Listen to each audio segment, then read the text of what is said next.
Well, welcome everyone. Welcome to everyone who is joining right now. This is Manny. I just shined up my salt shakers, so I feel very accomplished because I'm getting little things done. I bought some silver polish, but that's not what this is about. This is about Manny's Super Civic Cyber Conversations, where we're bringing our civic programming to everyone right now. So thank you very much for tuning in. You can tag us at Welcome to Manny's, and you can ask your question of our esteemed panelist or panelist. There's no panel, it's just a conversation at any time.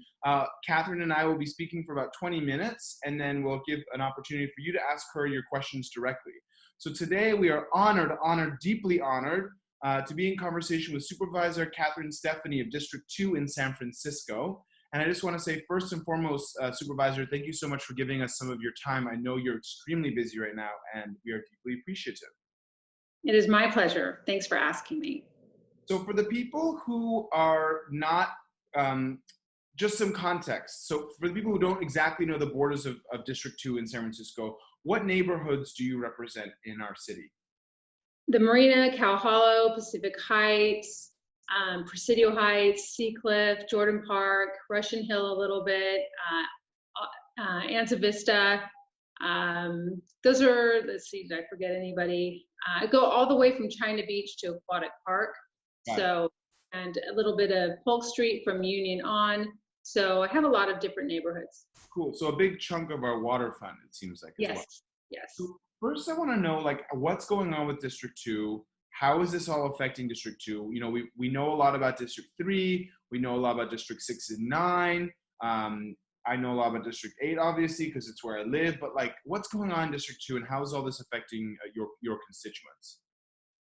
Well, I think, I got a call this morning from somebody who was just tired of being in lockdown, and she's all alone, and she's just hasn't like hugged anyone, hasn't seen her daughter, hasn't seen her grandson. So I think relatively not a lot of big commotion, but I think that it's taking a toll on people. That worries me. It's one of the reasons why I put out so many mental health resources the day after we did our first shelter-in-place order, because I just know that this is so hard on people, and it's okay to acknowledge that it's hard. And we had a good talk, but other than that, I'm just trying to provide as many resources as I can to my constituents. So you have, and thank you for doing that. I know that mental health is an issue that you care a lot about and that you've been leading on in San Francisco. So thank you for that leadership. You have a couple commercial corridors. You have Chestnut, you've got Union, you've got stuff by the Marina Green. Maybe I'm missing some, I don't know. Well, and you've got stuff on Lombard, obviously. So how are your commercial corridors affected? What are you hearing from the small business owners in the Marina and Cow Hollow? Yeah, Chestnut, Fillmore, Lombard, Sacramento. It's difficult for them. They're really struggling, and it's, they're worried about break-ins. I work closely with our foot feed officer on Union Street, Officer Steve Hom, who's been excellent.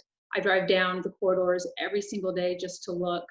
But, they're struggling, and we're trying to help them in any way that we can.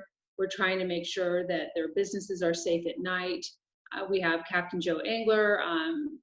They have more people in police cars than normal. They've taken people off desk jobs so that we have more cars and more patrol cars out there. But still, people feel insecure, and they're very worried, not only about property damage, but of course the huge financial and economic impact to their business. Are folks boarding up their businesses like they are in the Mission? Many are on Union Street. And Fillmore, in all the corridors, people have decided to do that. It's so sad to see our normally bustling commercial corridors boarded up like that. I walked down Valencia. I've been down Valencia a couple times, and it's bizarre. And I was actually I go running in a responsible manner. Me too. Every so often, actually a lot more now these days than ever before. And I was running I have one friend that I run with. We run, 6 feet apart. And we were running down the Haight, and we were like down Haight Street. And we were like, this is kind of what it would look like if the plague hit. And then we were like, holy shit, the plague has hit. And this is kind of what it would feel like. And this is what it does feel like if if everyone basically, if almost like not a bomb, but like an epidemiological bomb went off in our city, and it's just Right. it's surreal. How are you dealing with the surreal nature of all this and the new normal that we're in? Well, I think for me personally, because this affects all of us, I try to stay in the present moment, really. I try to say, what is happening right now? Because I could go to the what ifs, what if this happened? What if that happened to this business? And I have to stay in the moment and really ask myself, what is happening right now and what can I do about it? And Yeah. also for me, it's very helpful to ask myself, what am I grateful for? There's still a lot of things that we can be grateful for. And then the next thing for me that I do is basically ask, how can I be of service? And how can I get out of my head and get out of my worry and my anxiety and say, how can I help another person? And so we've seen so many people stepping up to the plate in San Francisco. It's heartwarming to see how many people are really helping people. And I tell my kids, we look for the helpers, right? We look for the people that are helping. We focus on those people. Hmm. We have a fund that Mayor Breed started, Give to SF. It already has $2 million in it with $6 million in commitments. People want to help each other and focus on that. It's really easy to focus on the trajectory of what could happen because it's very scary, and it's we need to acknowledge that, but we need to stay in the moment and say, what can I do now to help my small businesses? What can I do now to help my constituents? What appropriate decisions can I make based on evidence that's going to keep my constituents safe, and then move on from there. So what do you think is the role and responsibility of our city government vis-a-vis our state government and our federal government? What should people be expecting of folks like yourself and people in City Hall that maybe they shouldn't expect from Governor Newsom and the folks in Sacramento, and then shouldn't expect from the folks who are in the Capitol? Well, I think at the very core level of local government, right? It's about, are we keeping our citizens safe, right? And that is one of our number one responsibilities. Are we keeping them healthy? Public health, right? Another one of our responsibilities. And so what do? We look at the facts, and we have great public health officials. Dr. Grant Colfax is just a gift right now, and it is amazing that he is leading us through this. The fact that we were one of the first municipalities to declare a state of an emergency and one of the first to order a shelter in place, you see that San Francisco's curve is not like other municipalities. Our rate right now, we're doubling at a rate per 10 days instead of in early March at 4 days in the number of cases. So it's our responsibility to make decisions that are going to keep you safe in San Francisco, which are all the health orders that you've seen, all the shelter in place orders.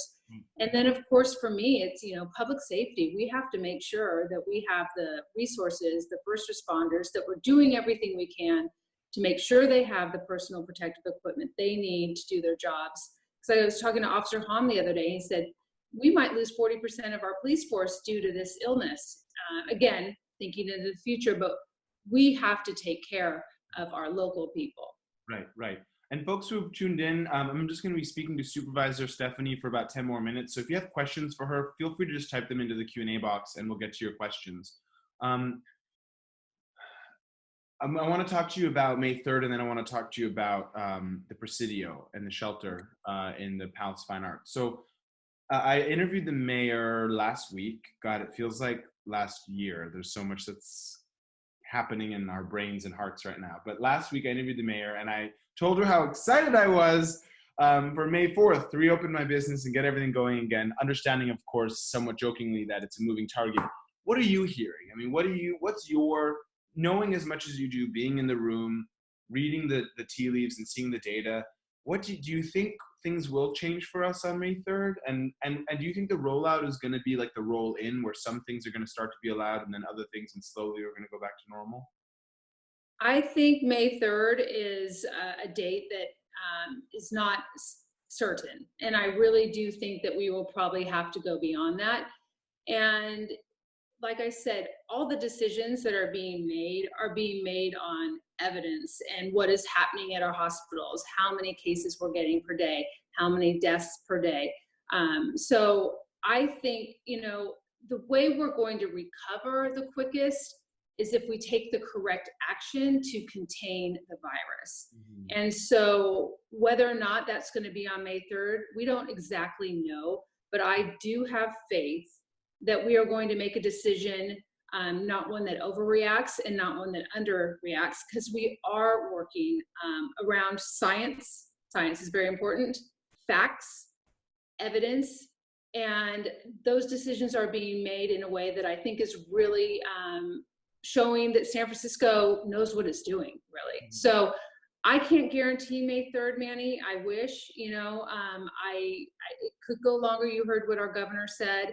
So just know that and have faith that, and I do have faith in our public health experts and those that are at the Emergency Operations Center, that they care deeply about making sure we get your life back to normal, your business up and running, and we're going to do that as soon as we can.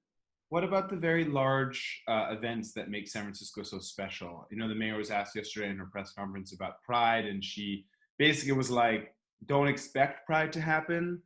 You know, having 1 million people come to the city at the end of June doesn't seem very feasible. And then, of course, you know, you got things like Outside Lands, you've got things like Hardly Strictly. You know, do you feel like we're going to be losing a lot of our large gatherings over the next 6 to 9 months? I think we might be, actually. And I think, you know, I signed up for the San Francisco Marathon on July 25th, and I don't think that's going to be happening either. You're so fit, Supervisor. Damn, a marathon? But like running. You have time to train for a marathon. Well, I have to run to stay sane. I think you know. And that's probably not happening. I really have not been running to actually train for a marathon at this point. But I think that, you know, I think for the time being, I think this year, 2020, is going to look very different than last year did. Right. And it's going to take a while until we feel comfortable. We need a vaccine. We need more study. We need to know more. But I don't think large events anytime soon would probably be happening. Okay. Let's get to the shelter in the Palace of Fine Arts, because it's something that's been in the news a lot, and I know it's a little bit of a stop and start. So tell me the genesis of that project, the idea to utilize the Palace of Fine Arts as a temporary shelter for people. How did it come about? And then I heard that it was like definitely happening, and then like now it's on pause. So what's the status of it now? Yeah, and again, that's a result of things happening so quickly as we respond to this pandemic and using science and facts and evidence really to make those decisions. And what happened in terms of the Palace and Moscone West is the city really taking a look at its assets and using an all hands on deck approach. Like, what do we have here in the city that can help us deal with every population that we need to address? Because we have to keep every population safe to keep all of us safe. And the Palace of Fine Arts is a city-owned building under the jurisdiction of our Recreation and Park Department. And it came up that this might be an area where they can help shelter those that are already in our shelter system in a way that's socially distant from one another, the 6 feet and everything that you heard before.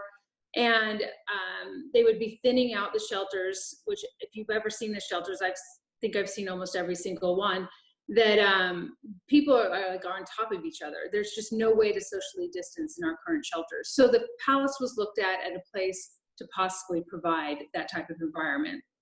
And when I got involved in the conversation, it was basically, what is this going to look like? How can we benefit our local businesses? I arranged for them to possibly use our local businesses to provide the 3 meals a day. I talked to Sheriff Miyamoto about making sure we had the deputies there to make sure people were following rules. But this was also a population that was coming to the Palace of people that have been in our shelter, that have proven themselves to be able to live in a congregate environment and follow rules. And I wasn't worried. I live 4 blocks away from the Palace of Fine Arts. And I walk my dog, I run, I have 2 kids. I was not worried. And every decision I make, Manny, I have the health, safety, and welfare of my constituents at the forefront of my mind. And so when this came to me and from the Emergency Operations Center, the mayor, our HSA, it was like, okay, well, then we're going to make this right. We're going to make it work. And we were going to slowly move people in so that we could evaluate. I would have been there every single day. And it was going to be something that I would make sure was a success.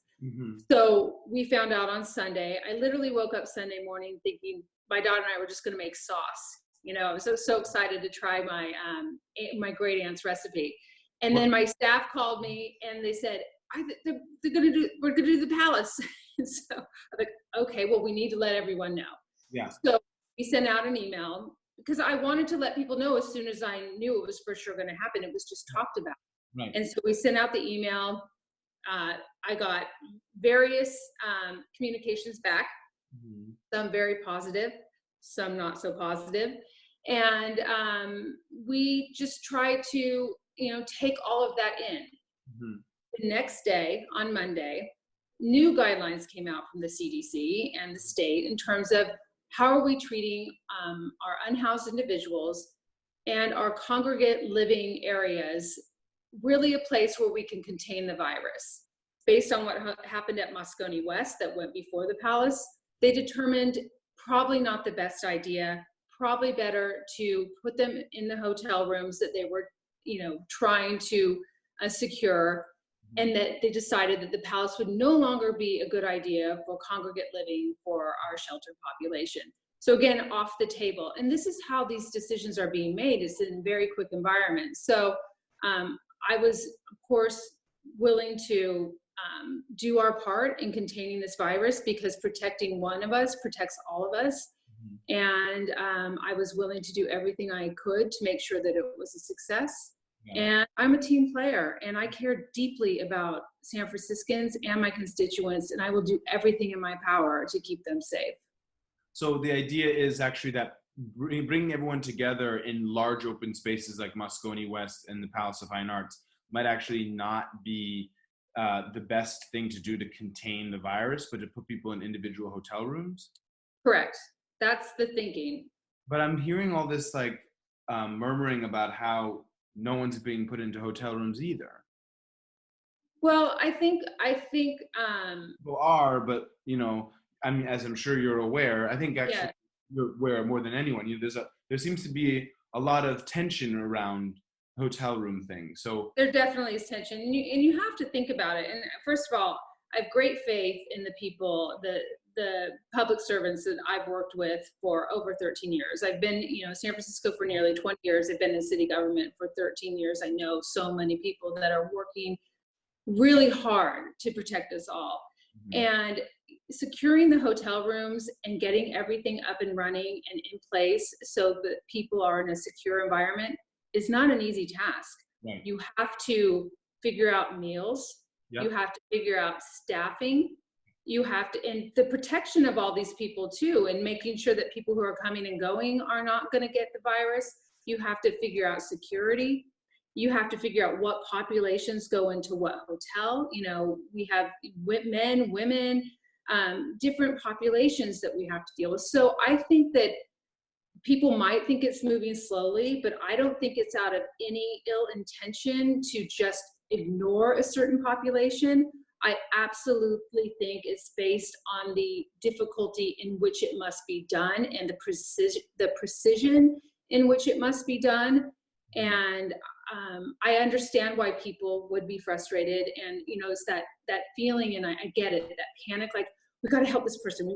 I feel that, I'm losing sleep at night thinking this person's going unnoticed, this person's not getting help. So I get that feeling, but I also have at my core a feeling that the people in power, who I know, and I guess I'm one of them, that we are doing our best, and that we're trying, and we care deeply, and we really want to make sure that we prevent people from dying from this disease, that we prevent people losing their loved ones, people dying alone. So I think people are trying very hard, and I understand the hotel room issue has been combative and difficult.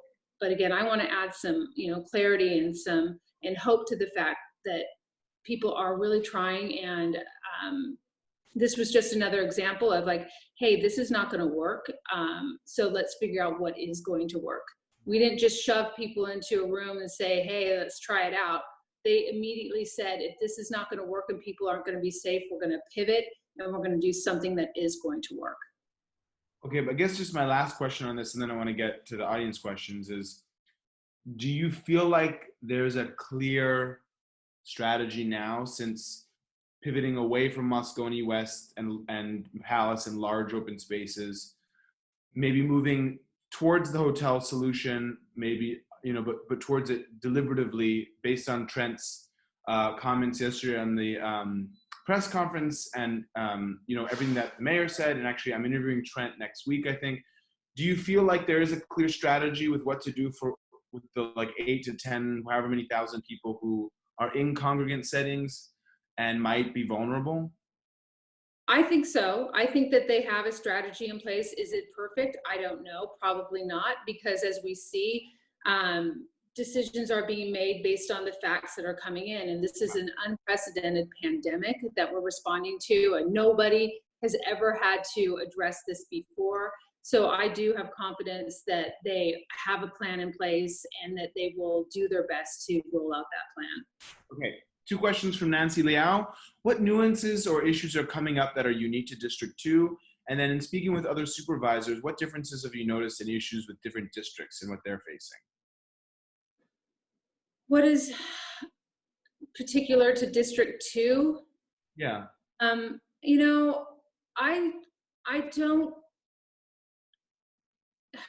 don't know if there's anything that stands out. I do know, though, that something that really drives me crazy is the fact that, I get email pictures of cars that have been broken into, people feeling they can't even leave their car out on the street anymore. Their catalytic converters being stolen. I don't know if that's unique to District 2. I know that we have a higher rate of property crime than most. And in times like this, I think the fear goes up. And, I know they said, crime is going down, but, it's really hard to say that to someone who is sheltering in place, but now has a broken window they have to go fix. Yeah. So I think that we have our share of property crime that's a little bit higher than the rest of the districts. There's a special place in hell for someone who's going to break into someone's car in the middle of a global pandemic and cause that extra. There's a special place in hell for that person anyway. That person is not a good person. I'm sorry. But that's just bad karma and bad news bears all around. It's happened to me a couple times. But during a pandemic, people, stop it. Russell Long, we've heard a postal worker at Fillmore developed COVID and another worker is self-quarantined. Can you provide more details or any information that you might have about COVID at the Fillmore post office? I have not heard about that, but I will look into it. I don't have any details, but thank you for letting me know. I'll look into it. Okay, I just want to acknowledge there's a lot of questions about animal exploitation. Is this something that you're connected to? Because I have 7 questions about the root cause of pandemics being animal exploitation and how we need to talk about animal agriculture. And so either this is something connected to you or there's a lot of folks who are working on the issue of animal rights on this call. Do you know why that is? Why I'm getting all these questions? No, I don't. I know that it's a concern. It's not, I think, Bill Gates has talked about this. It's nothing that it's not that would, I don't know how it would be connected to me in any way other than that this is something people care about. Yeah. Something that definitely could 7 questions about animal exploitation, factory farms, and their connections to pandemics. Maybe something. Whew. Oh my God. You okay? Yeah, my cookbook just fell. Oh my goodness. Everyone, my nerves are so high right now that I'm just like, a cookbook! It fell! Ah! Okay. Maybe just something to look into. You know what? This is what I have to say about that. I think there's going to be a lot of things we can learn from this pandemic and a lot of things we might have to change going forward. I can't speak to that. It's nothing that I've looked into it at a great level. It's something that I know people care deeply about, and it's something that will be on the table in terms of going forward because, we want to do everything we can to prevent this from happening again in the future. Got it. We have one more question. We have a couple more. Nancy wants to know, do you have any advice on where to go for runs around District 2? Fort Mason and surrounding trails have been overcrowded with people since shelter in place began. Though, sidebar, I'm sure the people who are running are pretty attractive because it's District 2, and I no longer feel safe running there. I understand exactly what she's saying because I get very nervous about running too. And I live right by the Presidio, so I find places in the Presidio where not many people are. In the main parking lot of the Presidio, like that, the main lawn, if you go there, there's plenty of, if you could even just run like a track around it and you could stay 6 feet away from people. But if you go through the Presidio, I go through the Presidio up through past the cemetery and then all to the Hopper's Hands and back. And there's enough room where I think you could really socially distance because they closed the parking lots over there. So I would say look at the Presidio. There's a cemetery in the Presidio? Well, yeah, yes, there's a cemetery. I also heard that they shut down the golf course so you can run through the golf course. I did not know that, but that's good information. Just such a back and forth here. I love it. Genevieve, it has a question about testing. Oakland's offering COVID-19 testing for frontline workers. Looks like San Francisco has a drive-through testing for frontline workers, but it looks like it doesn't include social workers and outreach workers. Is the city looking to put that in place? And also maybe just more broadly, like I'm a little confused. Like if I want to get a test, where do I go? I heard there's like a new testing place and a drive-through testing place. Like what's the testing situation? Yeah, and it's a good point. It's a good question because I think that there's not enough clarity around this subject at all, even for me. So we definitely want to make sure our first responders are tested and we put some focus on that. I think you're right to bring up social workers and other people on the front lines. I mean, people forget it's not just one category. There are a lot of different categories. So I think that that's something that should be examined absolutely. You know, and there's no reason why we should not have tests for everybody. You know, it's just, to me, it's such a failure on such a national level. It's really disappointing. And right now, I do know that if you do think you need to get tested, call your doctor, call urgent care or primary care physician, and start. I do know that One Medical is offering tests if you're symptomatic, and so I have some friends that have done that. We have time for one more question, I think. Yep. AC wants to know about domestic violence and child abuse because of the stay-at-home order. I know Scott said that actually he wasn't seeing a lot of calls coming in for that, but Chessa said that he was. What are you seeing? No, I'm really glad thank you for asking that question because it has been on my mind. We just passed a resolution that I authored about domestic violence and making sure that our providers have the resources that they need to deal with the increase in calls. We've seen, according to Beverly Upton, who is head of the Domestic Violence Consortium, 130% increase in calls to our hotline. There's, the San Francisco has a hotline, there's a national hotline. And another thing about child abuse is we've seen a decrease in reporting. And one of the reasons why is because a lot of the mandated reporters are in the schools. And they are the ones that call CPS when they see children who are being abused. And when children aren't there, that's why the calls are going down. So it is, to me, absolutely distressing, the fact that people are at home stuck with their abusers. And there is help. I put it, there's the national hotline. Do you have a number, Mandy, for that where people should call if they need help? Yes, I have to put my glasses on. Hold on. Let's see. The national hotline is 800-799-7233. 799-7223. Yes, and then you can also go to thehotline.org. What else? So. Okay. Hotline. There's other. And 799. 800. Yeah. Awesome. Supervisor. Actually, oh. Let's see. I can send more information on that. I have a whole list, and it's not here. Right. Well, that's okay. Well, if you want to, I can have Samuel send it to me, and I can send it to the attendees. That would be. Yes. You're doing so much work right now, Supervisor, and I can only imagine what it feels like to have the responsibilities that you have right now in this time in our city's history. But all I'll say is on behalf of everyone here that's listening in and also everyone in the Manny's community, I just want to commend you for your hard work and your effort to support and take care of your constituents and the rest of the city. And if there's any way that we can be helpful in holding you up, let us know, okay?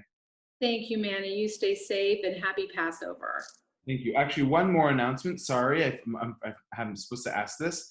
So for anyone who's here or listening in, if you'd like to support my small business, you can go to joinit.org/o/Manny's and become a sponsor. It's $36 a month, and we could really use the help right now because we're shut down. And so we're offering all these conversations for free, but we do ask if people are comfortable or able to go to joinit.org/o/Manny's to become a sponsor. Also, if you go to the answered section for Q&A, you'll see that my event manager, Jupiter, she put in the link right there. So if you want to click on it, you can just go to the answered section for Q&A.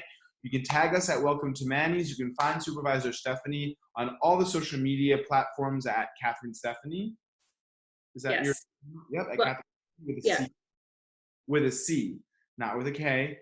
And thank you to Sam for operating this call and to Ram and Jupiter for all of our events. We've got a lot of amazing events coming up. So please stay tuned in. And thank you finally to Supervisor Catherine Stefani for all your hard work. Thank you, Manny. It's been a pleasure. I got my matzah right here. So great. There you go. All right.